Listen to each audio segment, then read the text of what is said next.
Welcome to Basic Binges on the Nom Talk Network, folks. It is good to be back. It's good to see everyone. I think I haven't chatted with you guys since Guardians Volume 3.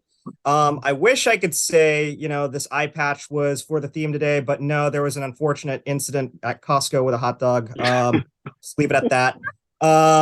Anyways, we're here to talk about Secret Invasion, and I cannot do this without the best people in the world. My favorite Skrulls, or guests, sorry, my favorite guests. I love these guys more than anything in the world. I'm going to give it up to Jen Athey. Jen, would you like to introduce yourself to everyone? Hi, my name is Jen Athey, and this is my friend Windsor here. He's just here. Don't pay any attention to him. He's just going to hang out tonight. Yeah, I'm glad to be here. Yeah.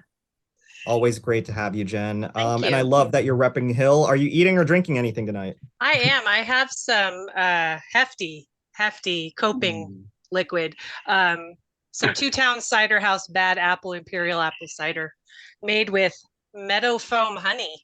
So yeah, 10%.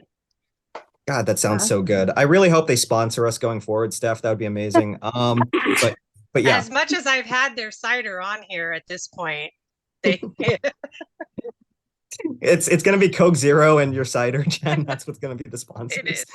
I'd also love to kick it over to one of our favorite guests, Puma, who I haven't chatted with since Mando. Puma, how you doing?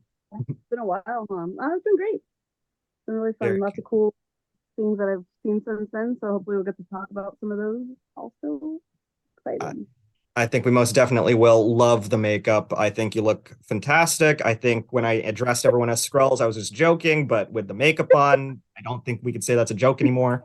But always great to have you. We love that. Are you eating or drinking anything right now? I am. I'm a fan of whiskey, like Samuel himself or Nick Fury himself. So I'm sipping some Jack and Red Bull. Ooh, that sounds amazing too. We should just have, alcoholic products sponsor this show, like going forward. That's where the real money is. Everyone from 1920 knew that. Yeah. And last but not least, one of my favorite people of all time, Jordyn Orozco. How are you, sir? It's good to see you. So good to see you, Mike Manalo. Man, you are my favorite host on this entire freaking platform. I'm enjoying, speaking of sponsoring, which I said last time when I did my own thing, I'm having my wonderful Cutwater little tiki Mai Tai, or as we'd like to call it, the Skrull tie tonight, right? Ooh. Have to theme it, right? It's really, It's just a Mai Tai. So Cutwater, hi, hello, Coke, we're here. And I'm queer, so you need to sponsor us this Pride Month. Anyway, I'm so excited for this. This was something that I had no clue going into, and so I'm really, really excited to talk about this. I'm excited to get into it, guys. And for the record, in honor of today, I am drinking a radioactive green sludge called Mountain Dew Baja Blast Zero. I love it. I'm really addicted to it, even though it tastes like gross. Sorry, but that being said, I think we're ready to talk about some shape shifting Skrull action, right? Before we do get into that though, I do want to remind folks, if you're joining us on the chat, thank you, welcome, we love you guys. Don't forget to redeem your Nom Talk points to make us do crazy stuff like hydrate, and I'm just going to emphasize hydrate because I don't want you to redeem it for anything else, because everything else is just painful, but it is your right to do so nevertheless. And on a more serious note, before we start, this is the month of June, guys. This is Pride Month. It's a very important month. And we at the Nom Talk Network, we at Basic Binges, we're doing a little bit of fundraising for the Trevor Project, the nonprofit organization focused on suicide prevention efforts among the LGBTQ IA plus community. We love all of you guys, especially if you're watching the show. Even if you're not watching the show, we still love you, but we'd love you more if you watch the show too. That being said, we're still going to raise some funds for you guys and do some good for you guys because you deserve it. And everyone deserves to be heard, everyone deserves to be counted, and everyone deserves to be seen or half seen if you're wearing an eye patch. That being said, let's on with the show and let's make some money for the Trevor Project. Guys, I really like this show. I think so far so good. I think it's a huge departure from a lot of stuff that Marvel has done. We're in the Marvel Cinematic Universe for 15 years now, I want to say. And Yeah. Yeah. we are starting to get into some really adult fare here. Not like 9.99 a month for adult fare action, but more like 4.99 a month for adult action, because that's the price of Disney Plus, I think. But that being said, yeah, this is a lot more mature than most of the Marvel shows. I think to me, when I started watching this, and Jen, I feel like you can back me up on this, it felt almost like a blend of 24 and X-Files, especially the way that the show begins, with this paranoid conspiracy that everyone could potentially be a Skrull, and you don't know who to trust. I got some X-Files vibes from that, and I loved it. And I love that we're taking a serious tone with this, because this is a very serious premise, and a very dramatic and dramatic premise with gravitas. Sorry, I lost the words there for a second. I was going to say gravic, which we'll get into. But yeah, that being said, I want to know what you guys thought of it. Jen, I'll start with you. Initial impressions on episode 1 of Secret Invasion. I went through this phase in high school where I loved spy stories. Ken Follett, The Eye of the Needle, The Key to Rebecca. I read them all. I went to a garage sale. I got a box of books for like a quarter. And this is right in that vein. This is very Winter Soldier-esque with the spy story, the espionage. You don't know who to trust. Even if they were all human, you wouldn't know who to trust. I have a soft spot in my heart for Maria Hill. I cosplay Maria Hill. I was thrilled beyond measure that Olivia Colman and Emilia Clarke were joining the MCU.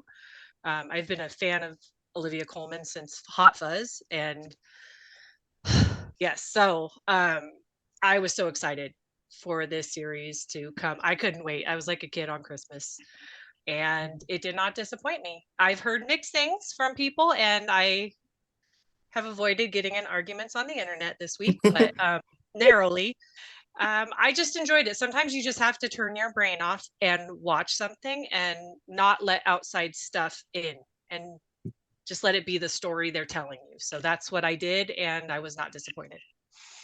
What are the names of those people, and where do they live, Jen? Just so that I know. No, I'm joking. You got 3 people here to back you up in those arguments if it ever comes to that. And one's a Skrull, so I'm confident in our chances. Love it. Thank you for that, Jen. Puma, I want to hear from you. Initial thoughts on episode 1 of Secret Invasion. Oh, I'm absolutely loving it. I love all the action that's involved. Like Jennifer said, having Emilia Clarke join, I love that she always seems to be very like diverse in her roles. Like she has such a good range of like the roles she chooses and stuff like that. So I'm excited to see through the series how her character develops. It's really good. It kind of kicks off like straight action in the beginning, and it's just kind of like it keeps your attention the whole time. I have ADHD, so it's really hard to keep my attention for 54 minutes, but episode 1 did that, and yeah, I'm excited to see it how it progresses after the first couple episodes for sure, without giving away too much.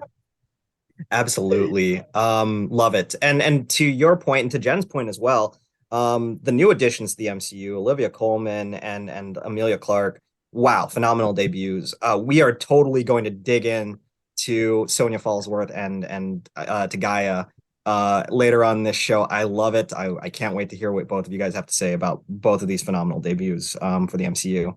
Jordyn, what about you? Initial thoughts on episode 1? Yeah, so I came into this sort of like blind because I don't know the comics behind Secret Invasion.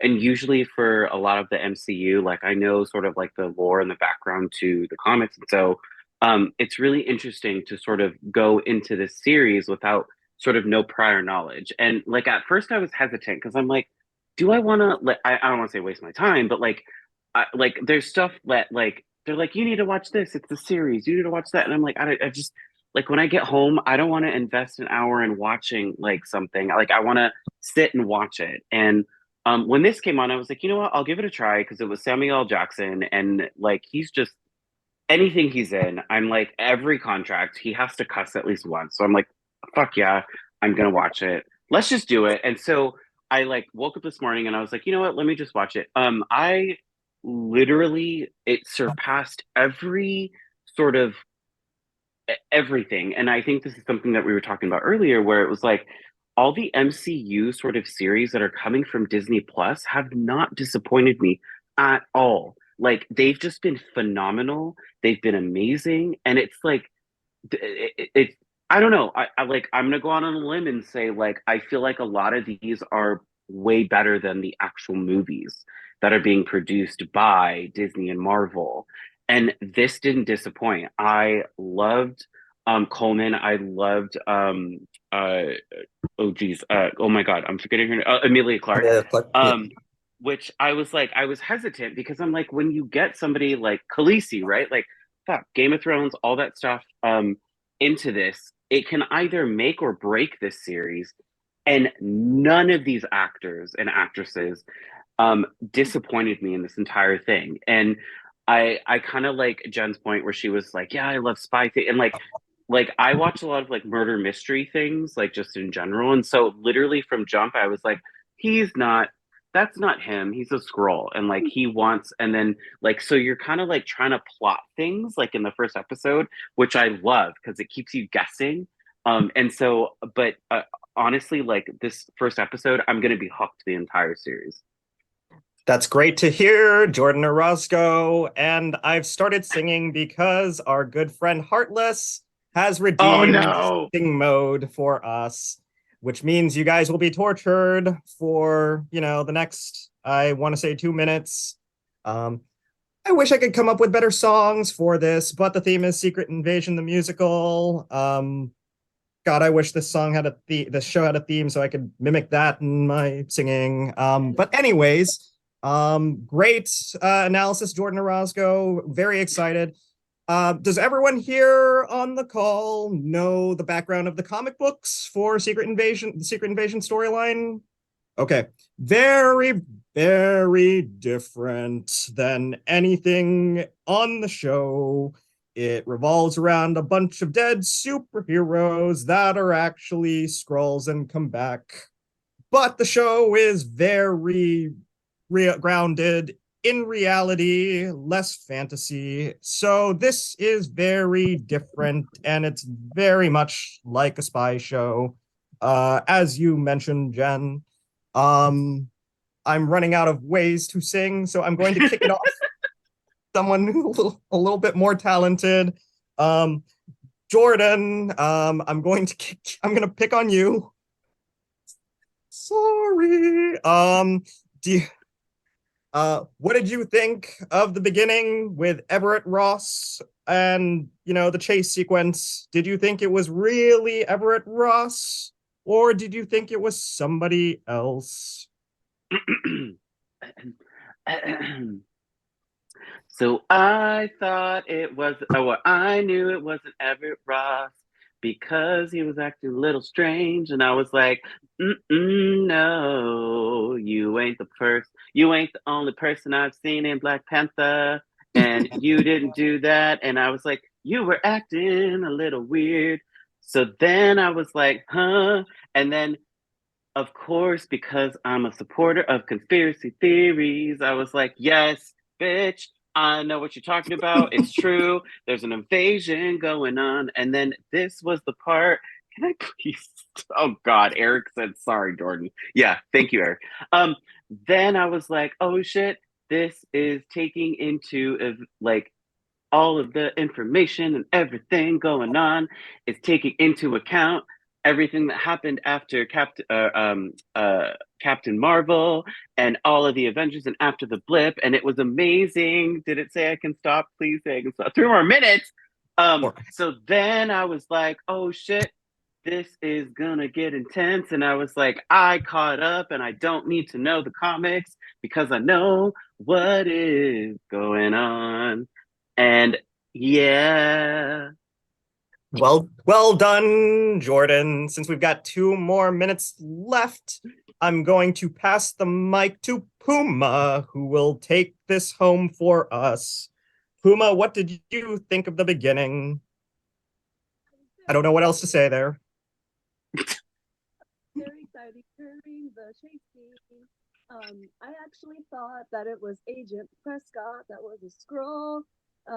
If I like how they don't kind of let you know, they let you think what you want to think, and then they kind of do a plot twist, and you're like, oh, who is, like, it's like Clue, you know? So yeah, I love the chasing scene, and then all of a sudden here comes Maria Hill to the rescue, and I don't know how much longer I can't see. But maybe This I'll pass is her. really torture. But we'll kick it to our final member, Jen. Jen, in sing mode. Thoughts on the introduction? I thought it was great. I really screamed when he fell onto the ground because, oh my God, actually screamed out loud when I saw it with you and Puma at the launch. I don't know. I take lessons and I can't even sing. Holy crap. This is the worst mode ever. So bad, so bad. We're clear. We're clear. We're clear. Yes, everyone hydrate. Everyone hydrate. Hydrate. Sorry, Jen, I didn't mean to interrupt you, but I didn't want you to sing further if you didn't I have was to. concentrating too much on the singing to even think of what I was trying to say, but no, it So was. was I. It Yeah. happened. Yeah. I'm like, I don't know what to say with these. Anyway, When sorry, we get continue. to the end, I actually have a comment about the beginning, if that makes sense. It kind of circles back. Yes. But and I think you probably all know where I'm going with that anyway. Sure. But I do have a comment about the comics because my friend sent me a link about some guy talk about Easter eggs. In the comics, what was it about the scrolls turning themselves to cows? Oh yeah, there's a little bit about that. It's more for Is this so comedic relief. people ate them and then they all turned into scrolls? Was that what I I had mean, to stop at that point because I had a meeting, but I was like, what? if you've ever had scroll meat, it's pretty good. I'm just gonna say, you know, I I'll mean, try that next time. yeah, no offense to half of Puma, because I know that she's repping some scrolls there. We only eat them if they turn into cows, Puma. But yeah. Seems Um, fair. anyway, sorry, Jen, continue. No, that was just my question because I was like, I need to look into this further, but I Of had to course. work today. Weird what they make you do for money. But Cool. Yeah, no, it was a really exciting intro scene. I was really yeah, glad it wasn't the real Everett Ross because I really love Everett Ross. He's such a good character. I didn't want him to die, so I'm glad he didn't. But yeah, I moving forward, Fury comes down to Earth, you know, rendezvous with Hill and reunites with Talos. You know, I guess they've been talking a little bit about like, you know, just a separate sect of Skrulls that got kind of impatient because Fury wasn't really and Carol Danvers, they both disappeared. They haven't had homes yet. And going back to kind of that intro, where Prescott was like, "Oh, you know, they're trying to take our planet." That seems to be the plan for this different sect of Skrulls, led by Gravik, who Talos kind of introduces us to. And I'd like to talk both about two characters in particular, Gravik and Gaia. Gaia, who we were introduced to in Captain Marvel, she was a little girl, really good at pinball, really nice, beautiful eyes that Monica Rambeau really loved. And that was all we got with her. But now she's all grown up. She's the mother of dragons and the queen of the Andals. She's taken in. She's doing really good work. One could argue actually that the Skrulls' motivation to take in these people who don't have homes, who are being hunted and everything like that, kind of furnish a little bit of Earth as a bit of home for them. There's not. It's a noble cause in some ways, but the methods and the means of doing it is really awful. I mean, what do you think about Gaia, who we loved and is really good at pinball, abandoning her dreams of becoming a pinball wizard and furthering this cause of this secret invasion of Earth? I mean, like, what did you guys think when you met her character? Puma, I'll start with you since you cited really Amelia Clark as one of the big things that you were excited for. It's always interesting to see people that you're kind of rooting for kind of like switch sides a little bit. So kind of interesting. Well, and then it's hard too because it's like, depending on your perspective, like she's trying to help, your people and stuff like that, but then at the same time, it's like she's going about it in the bad way, I guess. Like it's kind of hard. Like I kind of want to like be empathetic to her cause, I guess, but at the same time, it's like, like Talos is helping in another way, and she's kind of like, on the bad side. So it's kind of interesting to see that happening. But I kind of like that she's kind of like playing both sides in a way. Like she's kind of like still kind of like giving them little hints and stuff like that, but then also kind of still doing what she's supposed to be doing. So it's like I'm interested to see how that goes out in the future. Like if she just completely dedicates herself to one side or the other, or just kind of like I'm interested to see where this goes, because it's kind of like I'm kind of like there's something going on, and I'm like really interested to see like where where episode 3 takes place, after this. So yeah, I'm Sure. excited. We also got a redemption from our good friend Cue Ball, Heartless, and Jay Fancy Pants. By the way, thank you guys for tuning in and for chatting on the chat with us. Since Cue Ball redeemed You're So Punny for either Puma or Jordyn, Puma, would you like to make an attempt to add a pun for us? You he always gets me. I'm not funny at all. Like I'm funny. Let's see if I can think of a pun. Let's see. Oh gosh, I feel like I know so many until I get put on the spot. Let's see. Pun. Oh gosh. I hate this so much. I'm gonna start writing down puns to be ahead of time, because I know him or Kurt always get me every time. Why do I always I can't think of any puns. Could you come back to me in like a couple minutes? I could.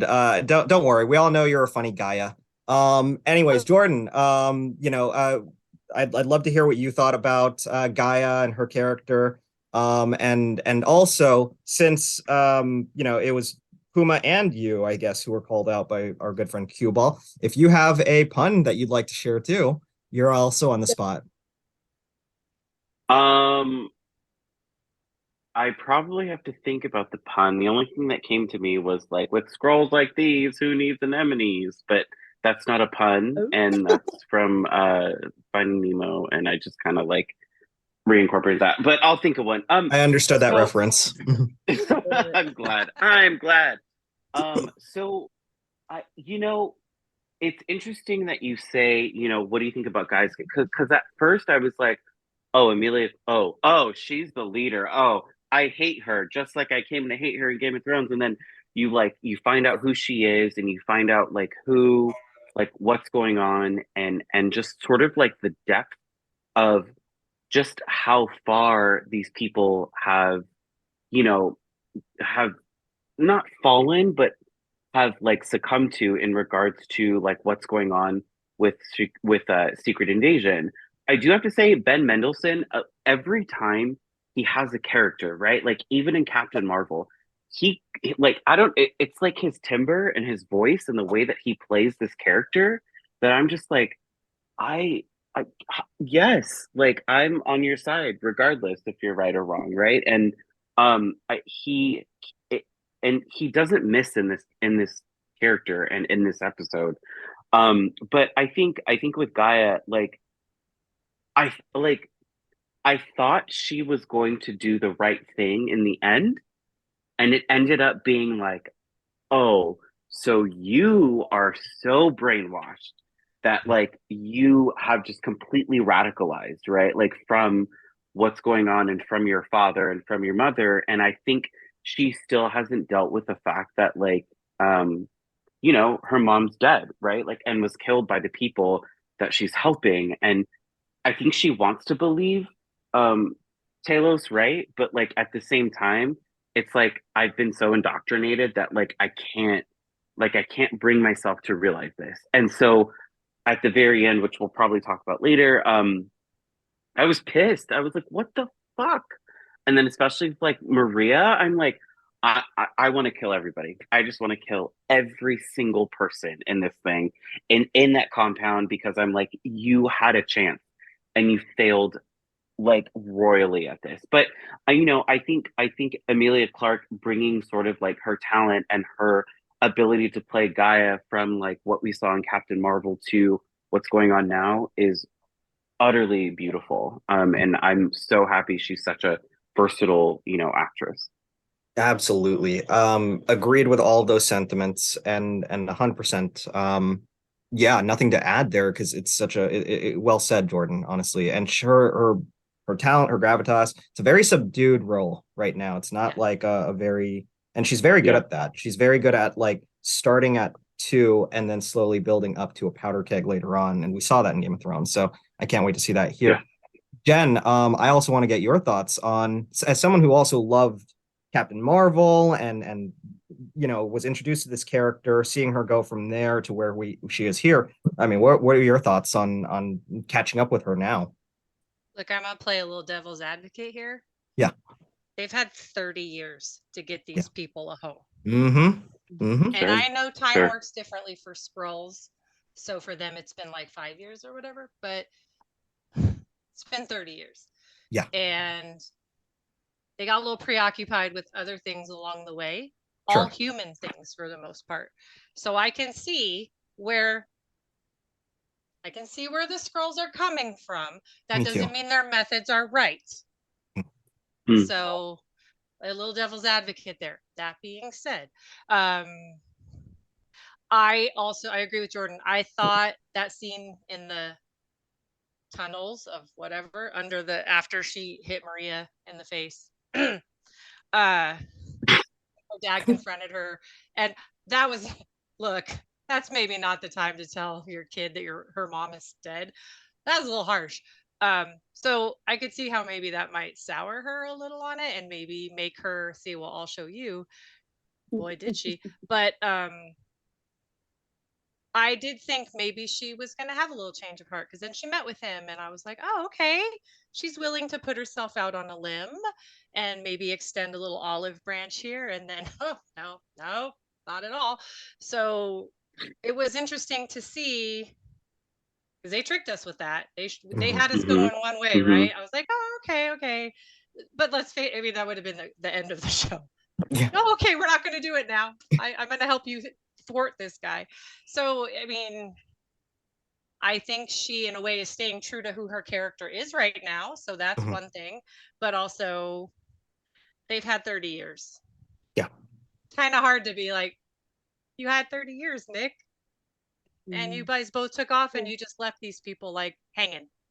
Yeah. So I would be mad too. I don't know that I would be like, let's take over a nuclear plant in Russia mad, but I would be mad. No, I wholeheartedly agree with you. 30 years is a long time, and whether it's Fury or whether it's Carol, I mean, like Carol, it's kind of funny, and I don't want to put blame anywhere, because Right. I actually do love Carol Danvers, but I feel like the MCU iteration of Carol Danvers has been incredibly neglectful everywhere she's gone. I mean, Yeah. like the Earth, for example, so many incidents that happened that she could have been helpful at, just completely abandons Earth to find Skrull's home, the Skrull's a home, but she still hadn't. So what was she doing all this time exactly? I know that Right. there's a lot of other planets out there. I feel like that excuse only goes so far. And with Yeah. Fury's definitely super busy, but and he's been putting together this team of Avengers and everything like that, which yeah, the Earth needs the Avengers. But you also made a commitment to these guys with Carol, and then both of you guys just disappeared. And then the snap happens, and he just goes off into space. He doesn't want anything to do with the world. And that excuse, because this is set in 2025, the Yes. snap, everybody came back in 2023, which was 2019 our time. Mhm. So everybody disappeared in 2018. Yep. That was still 20 some odd years to find them a home. Yeah. Just, Yeah, that's a long time to find them a Yeah. home. And when you come back to Earth, you clearly haven't resumed any of those responsibilities or those obligations. In fact, you just want to abandon Earth. And we're kind of seeing that, there's potentially a little bit of PTSD there with Fury, getting dusted, understandably Definitely. so. But we haven't quite gotten to any sort of crux as to why he just wanted to leave Earth, what it was, like the real heart of the matter. And I'm hoping that we dig deeper into that. It better be a legitimate excuse to not pick up the responsibilities that you had for an entire race of people, that you kind of owe a home to. So cue ball redeemed stretch. So everyone take a quick sec to limber up. I also want to give a quick shout out to our good friend Andy on the chat. Hey Andy, I see a good couple of messages here. I'm sorry, I promise I haven't been ignoring you. These guys and their topics have just been incredible as you've been watching. But it sounds like you just finished the first episode. You thought it was a really excellent way to start it. We couldn't agree more. Definitely would love to hear more of your thoughts there.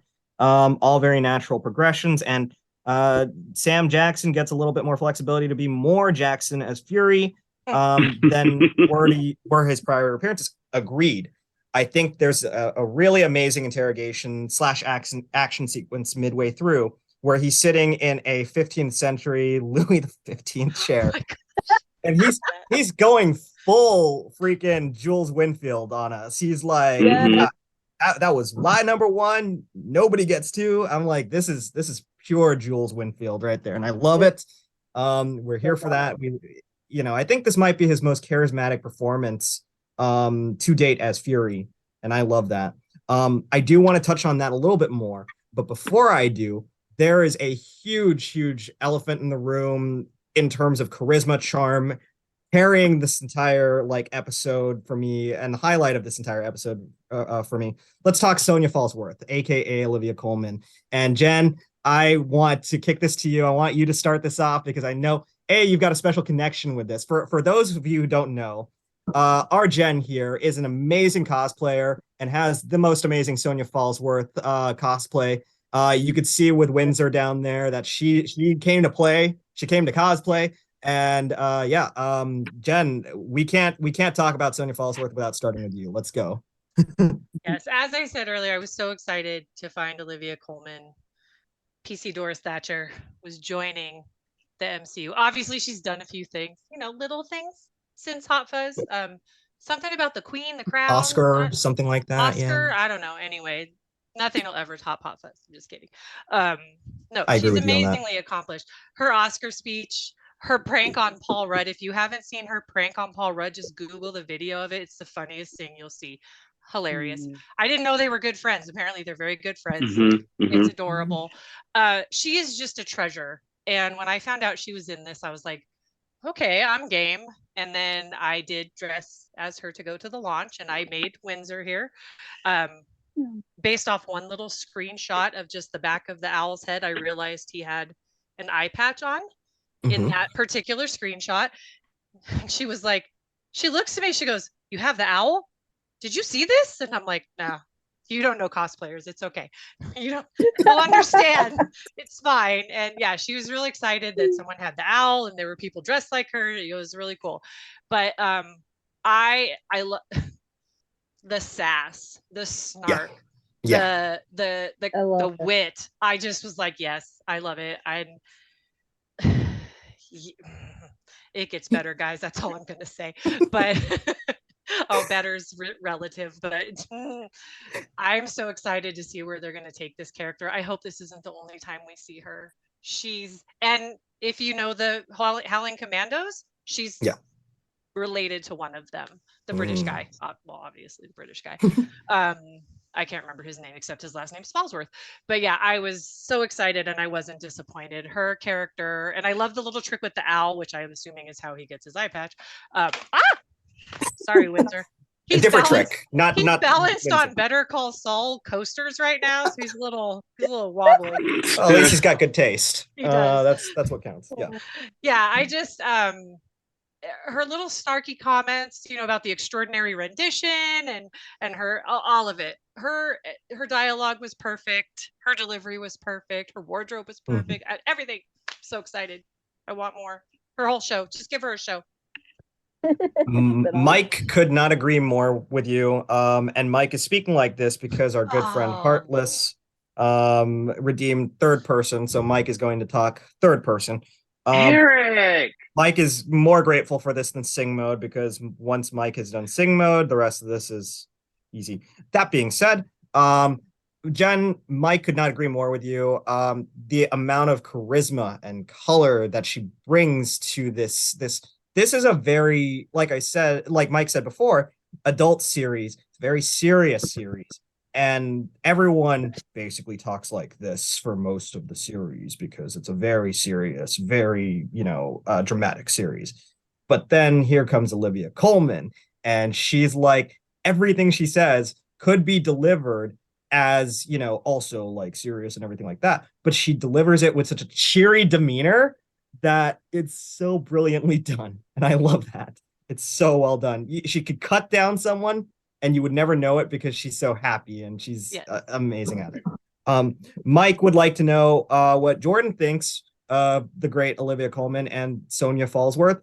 Jordyn, what does Jordyn think of the character? Mike is sorry. Jordyn sarcastically loves that you have chosen him when he hates the two things that he has been made to do. So it's fine though, because Jordyn loves Mike Manalo and appreciates it. But Eric on the other, no, I'm just kidding. Anyway, so Jordyn felt that so Olivia Colman is absolutely 100% a gem. If you've ever seen her accept an award or gone up on stage, she's probably one of the most hilarious and genuine people on the planet. And I didn't even know she was going to be, Jordyn didn't know that she was going to be in this series until Jordyn watched it. And I was like, heck yes, perfect character, perfect casting, perfect everything. And it gave sort of, and what Jordyn loves about this series is it gives depth into not just Nick Fury, but all the people that have surrounded him and like things that have sort of affected him as a person. And we haven't even got into the fact that, a lot of these characters are like, you're not the same person. And we see that, right? Like we see that in this first episode where Nick Fury is not the same Nick Fury that we see in Avengers and all the other things, right? Where he's got a handle on things. It's almost kind of like he's become unhinged and he's become very unpredictable. And that's something that clearly costs, right? Like Maria, her life, where she foreshadows it in, that bar scene, which is just, I was like, oh my God. I was like, no. Jordyn was like, no, you're okay. You're okay. You're not going to die. You're not going to, and then, stuff happens. So, but in regard to Olivia Colman, it was perfect. It was absolutely played well. I hope she comes back because it was sort of just like it was like the comedic, but also like necessary relief in this entire episode where Jordyn was like, heck yes. And my dad was even like, who is this woman? Like, what's going on? Like, who? Yeah. So definitely a lot of mystery, but also a lot of sort of it added to the episode. Mike would agree very, very much. With 1 minute left with third person, Mike would like to toss it to Puma. And Mike would like to know what Puma thinks of Olivia Colman and Sonia Fallsworth as a character, and just the debut in general. Okay, Puma will say she wasn't quite familiar with Olivia Colman until this role. So she was quite surprised at the puns and sassiness and shade, and she just perfectly portrayed this role. Like, I don't think I like that everybody else is so, like how you were saying, like everybody else is so serious, but she brings like such a neat little like to the whole thing. Like she like just a little extra spice you needed compared to the other characters. And it's really funny because I got to meet her at the launch, and she's like the sweetest, nicest person ever. So it's hilarious to see like the stark difference. Like she's this bubbly, fun, cute, nice, funny lady, and she's just like, I love it. But yeah, I really, really love that she pretty much called Nick out multiple times during that scene. Like, you're not the same Nick Fury. Like, you would have been caught by my henchmen. Thank you, thank you, Stephanie. And she's just like calling him out, and he's just trying to deny it. And she's just like, So I'm like, I'm still really, really like, obviously there's only 4 more, like there's 5 episodes after this, so there's only 6 episodes total. So I'm interested to see how they kind of go over this. and let us understand what exactly happened, because like Nick Fury was obviously a bad mother, shut your mouth, and everything when he's kind of like this demure, almost elderly, just offbeat kind of person. And you're like, whoa, like I was kind of shocked when that happened. So I'm interested to see her more, hopefully. I hope they have more dialogue together, because she's very, I like their chemistry. I like their back and forth. So yeah, I love that a lot. 100%. By the way, we cleared third person. For those wondering why Puma was reverted back to first person, it's because we cleared third person while she was talking. So we're in the clear there. I will say this. I do want to talk about the ending, because I think that's a huge topic for us to cover. But before I do that, I want to give a little bit of a shout out to Cue Ball, who asked a question for the panel, and I think it would be great to just kind of answer this, because it's a very interesting question. What character would you like to see on Fury's team in this season? He's definitely a huge Frank Castle fan. He'd love to see the Punisher team up with these guys. I mean, who wouldn't want to see that, right? But Puma, I'll start with you. If you could pick a character that could team up with Fury to be part of this team, Marvel character, of course, MCU character, who would it be? Oh, like anyone? If Yeah. he could revive, I would love to see Natasha back. I feel Yeah. like she would be a really good asset in this whole series, and yeah, if there was any way to bring her back, I would love to see Black Widow in this. Like if there's like psych, she's still, like a psych thing, that would be really cool. But yeah, I feel like she would be a really, really, obviously she'd be really a really good asset in this, and like I would love to see them together. So that'd be really cool.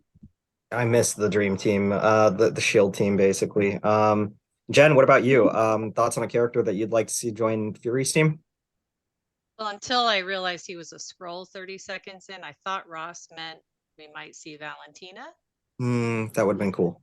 But I think Valentina and Sonya would be that'd be too much for Nick. So I don't know that would be a good addition now that I've seen the first episode.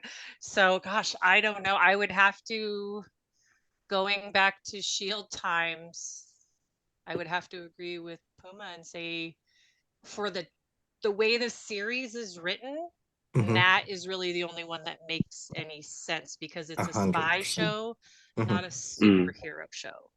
100%. Punisher makes sense too, because he's a superhero, but his He's origin, grounded. he was a cop. So Yeah. Absolutely. Jordyn, what about you? Picks for somebody to join Fury's team?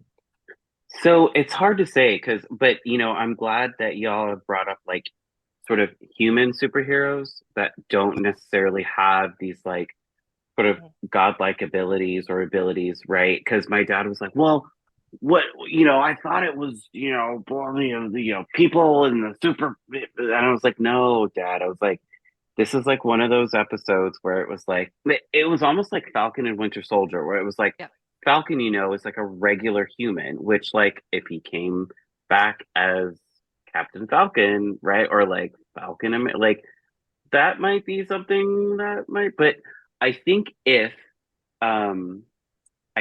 we're talking about people that are related to sort of the story arc, like maybe Monica Rambeau, like, right? So like come in and maybe do that, and then introducing Spectrum into it, like somehow, right? Like, and doing that, I think that would make sense, right? Like, because, that might be something that's related. But I think bringing in any sort of like Marvel, like superhero with somebody that has like extraordinary abilities would be too much. And I honestly might be disappointed in the series if that happens. Like, even if it's just like if it's just like a, hey, this is what's going on, and they're like, can't be there. Okay, cool, fine. But because this whole series is like sort of not metahuman, it's more like actual human, based with these aliens that are like also super powered. I think it just makes sense. So I think like Monica Rambeau or anybody in that sort of story arc would make sense. My theory is that we might get, because this has to set up the Marvels, because we've seen Fury in the trailer for the Marvels. This is set in between. So at some point, I do wonder if Monica is going to make an appearance, or Carol. And then also, I think we already know that Rhodey's in this, from the first episode. So maybe he suits up. We don't know. That would be interesting. My fantasy pick to answer your question, Cue Ball, is if there was anyone that I could resurrect and bring back to be a part of Fury's team, it's Agent Phil Coulson. Just because in a show where the tagline is "Who can you trust?" there is no one else you could trust more than Phil Coulson. Plus, he's also had some encounters with the Skrulls too. In his day. But Miss Phil, R.I.P. him, R.I.P. Natasha, and unfortunately, R.I.P. Maria Hill, one of the most loyal agents that this Strategic Homeland Intervention Enforcement and Logistics Division has ever procured. I want to talk about this ending, guys, because it's a real tearjerker. Also sorry, Andy. I think you also wanted to mention Zemo would be an interesting dynamic to have as a guest star. Definitely agreed, by the way. But on the topic of this ending, because this is a huge cliffhanger ending for this, not just the show, but with ramifications on the greater MCU since an important character died.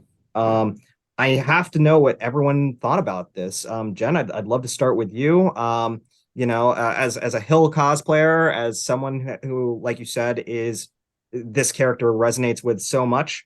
Thoughts on this ending? Did you think that this was it for her and all of that? I mean, what do you think?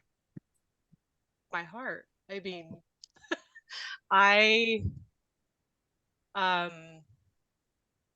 I don't know how close you were sitting to me in the launch or to my whole row, but our whole row was very vocal and very reactionary when this happened. Yeah.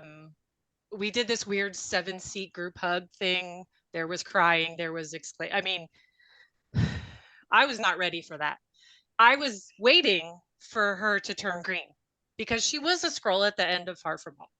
So I'm like, okay, she's still a Skrull. This is fine. And then she said, "It was you." And I'm like, oh, Jesus Christ. And she died. And I'm like, come on. Nah, it's fine.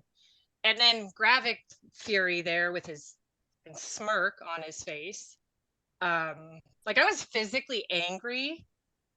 Our friend Alice was like looking down the row at me for my react, like to make sure I wasn't going to murder someone probably. Yeah, I couldn't actually talk to anyone about it who hadn't been there. People would ask me, "What'd you think?" And I was like, "Just see that," and I can't talk about it because I will give something away. I'll say something, and I'll give something away. I get it. I get that it moves the story forward. I'm not going to say it was a bad decision.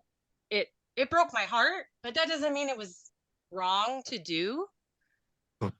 The shot from above really got me because it was Natasha and Gamora all over again. Yeah. And that like my friend said it best. She's like, it was like the whole sacrifice of the piece of the soul again, but it was Nick Fury's soul.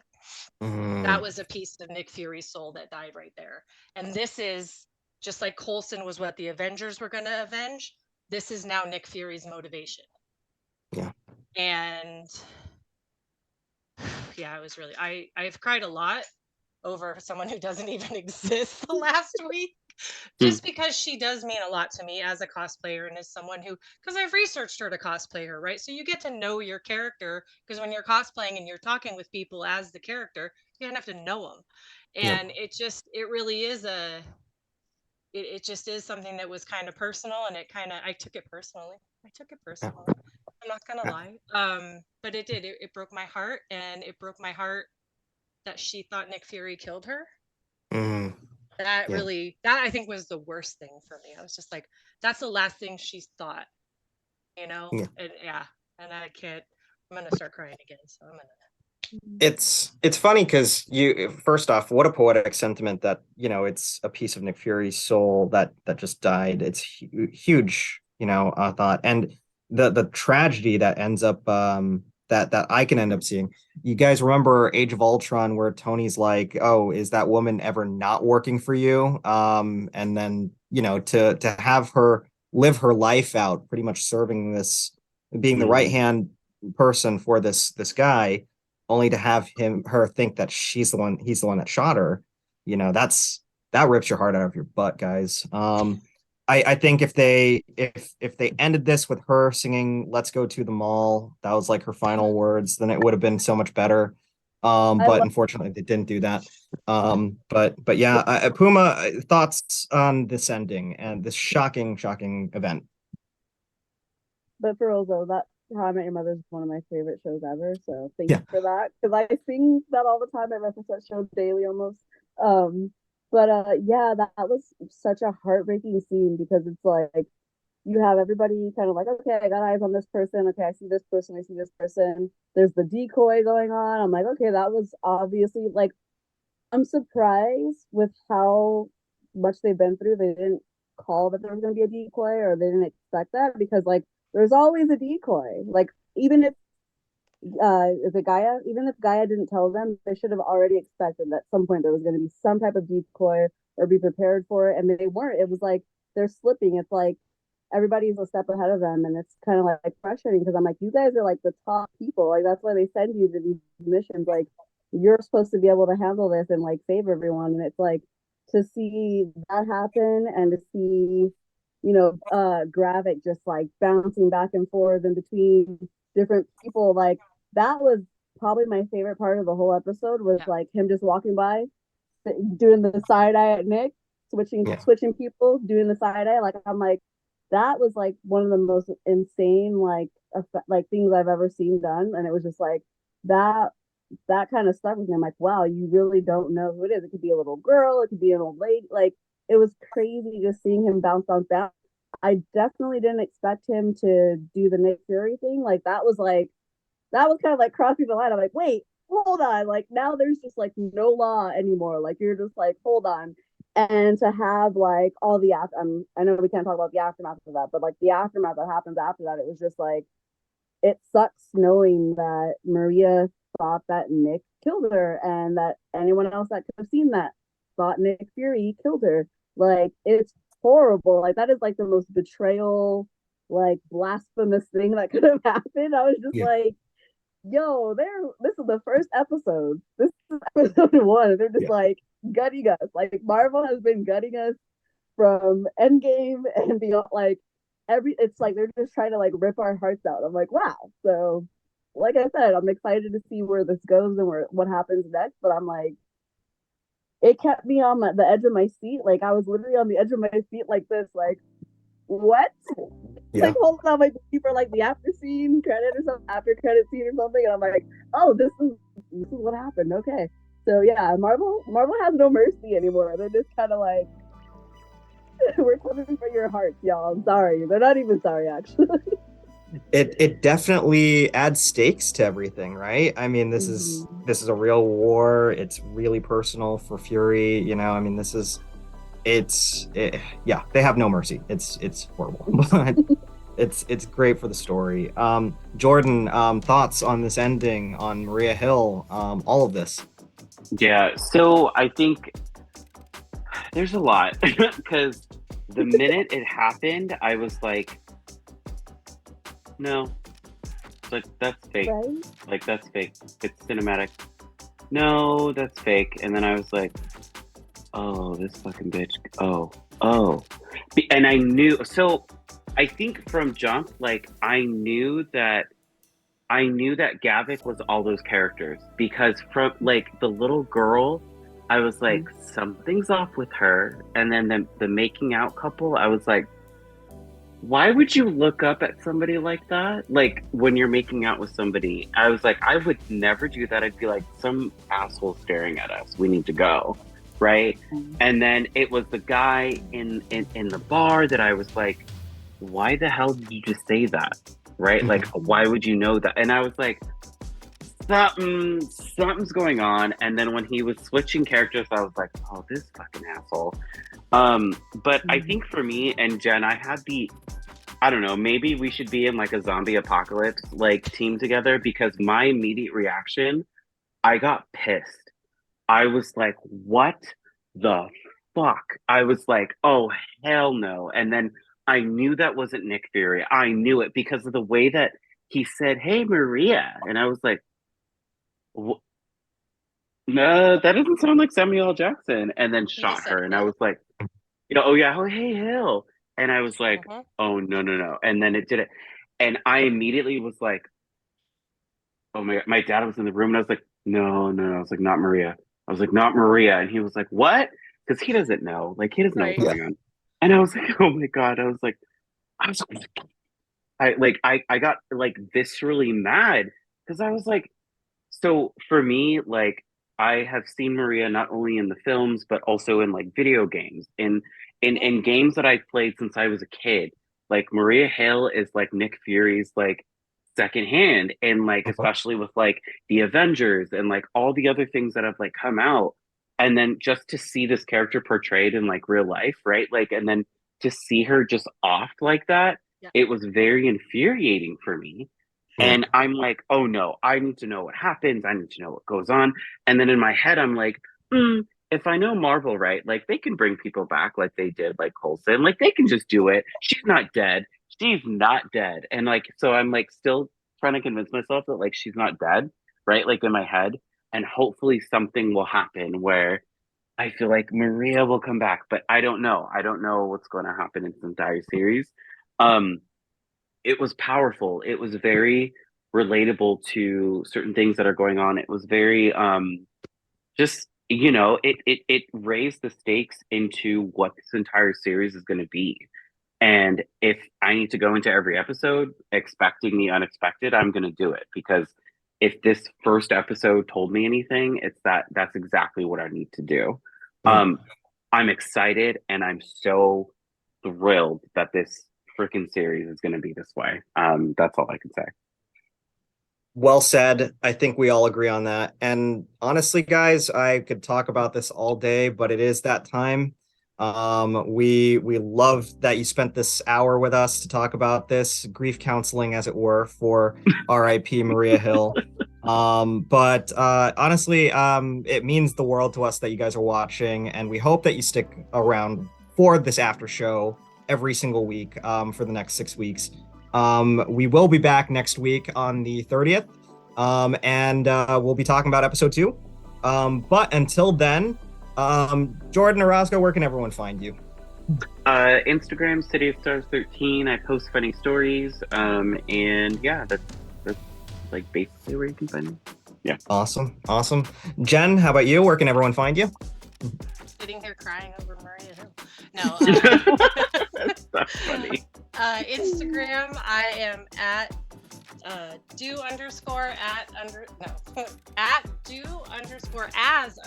Peggy said. And also you can follow my cosplay adventures as well as some of Mike's and some of our friends at California Avengers on Instagram also. That you can. Where Maria Hill is alive in that group. Yes. She is. She has not died in that group. No. Never will. No. Never. But anyways, and last but not least, Puma, where can everyone find you? I'm pretty much on all social media under PumaDoesCosplay. I'm most active on Instagram and Facebook, Twitter sometimes TikTok. But yeah, I post cosplay stuff, red carpet stuff. I do press coverage for certain events. Also, I like to do spooky events. If you like the spooky, dark, macabre, find a spooky girl here at PumaDoes. And Puma, I did not give you enough credit for being an amazing cosplayer as well. If you guys didn't get that already from the amazing paint job that she did. Yes. She is phenomenal. All three of you guys have just been the most wonderful people to discuss this with, to share this with, and I hope that we get to do this again as the rest of the series progresses. For everyone out there, I've been Mike Manalo. You can find me at TidyBullBoy182 on Instagram, Twitter, and also on the Nerds of Color, whattowatch.com, and that's at LA. Until next week, folks, hang in there and be careful. You don't know who to trust. See ya.